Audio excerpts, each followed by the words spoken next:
Welcome to your Morning Minute here on Cowboys Wire. The Cowboys took on the Seahawks in the dress rehearsal game, and the outfit was not what it was supposed to be. On just the third play of the game, Tony Romo got injured.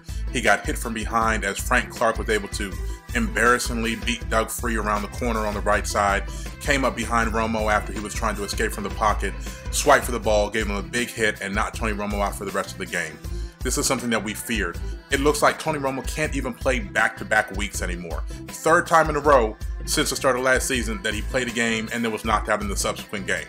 First game and second game of the season, Miami when he returned, in Carolina, and now he made his debut last week and he's out again.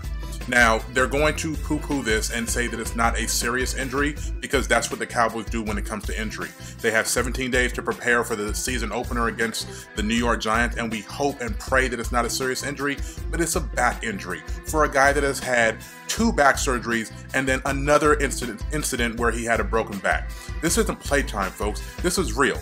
Backs don't get better with age. It simply doesn't happen. And for somebody to have this kind of trauma and the first major hit that they take, they go down, this is not going to be a good scenario.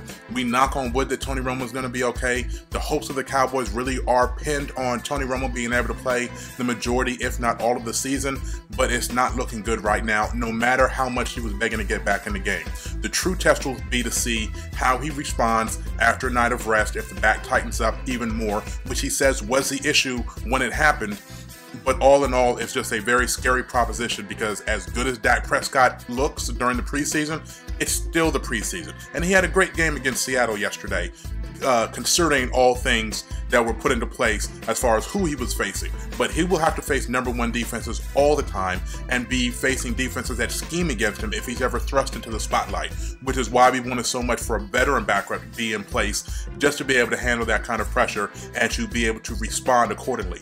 But it looks like if things go down this road, the Cowboys will be turning to Dak Prescott sooner rather than later. We just don't know whether it's going to be to start the season or sometime during the season because Tony Romo's back is not in good condition.